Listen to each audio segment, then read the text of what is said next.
होडल पूर्व विधायक उद्यभान ने कांग्रेसी कार्यकर्ताओं साथ जुलूस निकलने के बाद पुन्हाना मोड़ स्थित तहसील कार्यालय पहुंचकर महामहिम राज्यपाल के नाम एसडीएम को ज्ञापन सौंपे। विधायक उद्यभान ने कहा कि बीजेपी सरकार में कानून व्यवस्था पूरी तरह से चरमराई हुई है।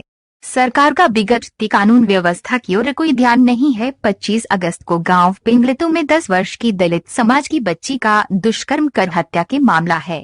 इसके अलावा रेलवे फाटक के निकट मिले एक युवक के शव, 2 दिन पहले नेशनल हाईवे के पास मिले एक बच्ची के भूरण। इसके अलावा एक दलित समाज की लड़की पिछले 10 दिनों से अपने घर से लापता है और आज तक पुलिस उसका कोई सुराग नहीं लगा सकी है।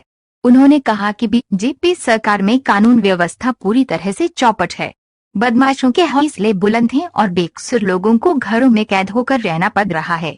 उन्होंने कहा कि सरकार ने 3 अध्यादेश लाकर जो किसानों के खिलाफ भद्दा मजाक किया है, उसके खिलाफ भी कांग्रेस पार्टी शुक्रवार को प्रदर्शन कर ज्ञापन सौंपा है। इसके अलावा प्रदेश सरकार ने जो कोरोना महामारी के चलते शनिवार व रविवार को बाजार बंद रखने की घोषणा की है, वे सरकार की व्यापारी विरोधी घोषणा है। उन्होंने कहा कि इस कोरोना बीमारी ने पहले ही व्यापारी का व्यापार पूरी तरह से छीन लिया है और अब सरकार 2 दिन बाजार बंद रखवाकर व्यापारियों को आत्महत्या करने पर मजबूर कर रही है। उन्होंने बताया कि बीजेपी सरकार के घोटाले भी आए दिन जनता के समक्ष आएंगे। मुकेश कुमार की रिपोर्ट। आज के जो विरोध प्रदर्शन है, हमारे 5 मुद्दों को लेकर के हमने किया गया है। सबसे पहले जो नीट और जेईई की जो परीक्षा है, उनको पोस्टपोन करने के लिए तुरंत ये सरकार निर्णय ले, क्योंकि अगर ये परीक्षा स्थगित नहीं की गई तो हमारे जो बच्चों के लिए, नौजवानों के लिए बहुत भारी उनके स्वास्थ्य के साथ खिलवाड़ है, उनके जीवन के साथ खिलवाड़ है। कोरोना की महामारी चरम सीमा पर पूरे देश के अंदर चल रही है। सारी ट्रेनें बंद हैं, मेट्रो रेल बंद हैं, हवाई जहाज़ जो फ्लाइट हैं वो बंद हैं।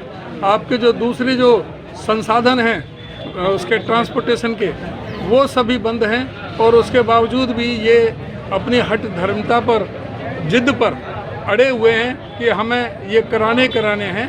तो ये एग्ज़ाम जो है ये इसको स्थगित किया जाए। सबसे पहली मांग तो हमारी ये है। और दूसरी जो है, किसानों के जो एक तरह से ये तो कहते हैं हमने किसानों के हित में किए हैं, जो 3 अध्यादेश जो उन्होंने जारी किए हैं उनका हमने विरोध करने के लिए आज हमने किया है कि ये तीनों अध्यादेश किसानों के विरोध में है। जमाखोरी का कानून बंद करना, जमाखोरी अगर कानून बंद कर देंगे तो इस देश का जो पूंजीपति है सारे किसानों से सस्ते में सारी जो जिनसे अनाज हैं वो खरीद के अपनी मन मर्जी से पीछे कंज्यूमर को बेचेगा, जिससे कि कंज्यूमर भी पिसेगा और किसान भी पिसेगा। बहुत भारी नुकसान होगा।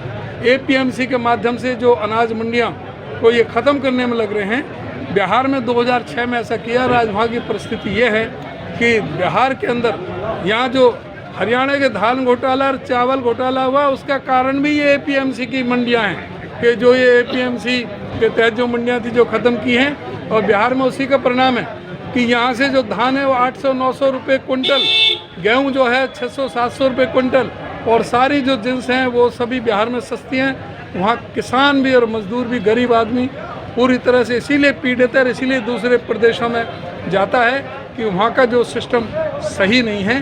तो ये जो अध्यादेश है, हमारा ये था कि इन अध्यादेशों को तुरंत वापस लिया जाए और ये सुनिश्चित किया जाए कि जो मिनिमम सपोर्ट प्राइस, न्यूनतम समर्थन मूल्य जो केंद्र सरकार ने निर्धारित किए हैं, उस रेट पर किसान की हर जिन्स बेची जाए, उससे कम ना बिके। लेकिन हो उल्टा रहा है। आज जो कपास का रेट है 5500 और 5825 बिक रही है 2500 और 3000 रुपये तक। तो इसी तरह से सरसों 1500 रुपये क्विंटल तक नीचे बिकी। उसी तरह से सारी जिन्स, चाहे वो बाजरा है, चाहे मक्का है, चाहे ये ज्वार है, ये सभी 500 और 700 और 800 रुपये नीचे बिकी हैं। उसी तरह से धान भी नीचे बिका है, गेहूँ भी नीचे बिक रहा है। कोई भी जिन्स जो है सरकार खरीदने को तैयार नहीं है। या तो न्यूनतम समर्थन मूल्य जो सरकार ने निर्धारित किया है उस पर सरकार खरीदे, और अगर कोई व्यापारी खरीदता है तो उससे ऊपर खरीदे, उससे कम नहीं होना चाहिए। वो न्यूनतम समर्थन मूल्य सब किसान को अवश्य ही मिलना चाहिए, क्योंकि किसान की लागत बढ़ी है और आमदनी घट रही है। उसका जो है डीजल का तेल का जो है रेट वो बेतहाशा 25-30 रुपये होना चाहिए, जो 80 रुपये तक 75-80 रुपये तक हो रहा है।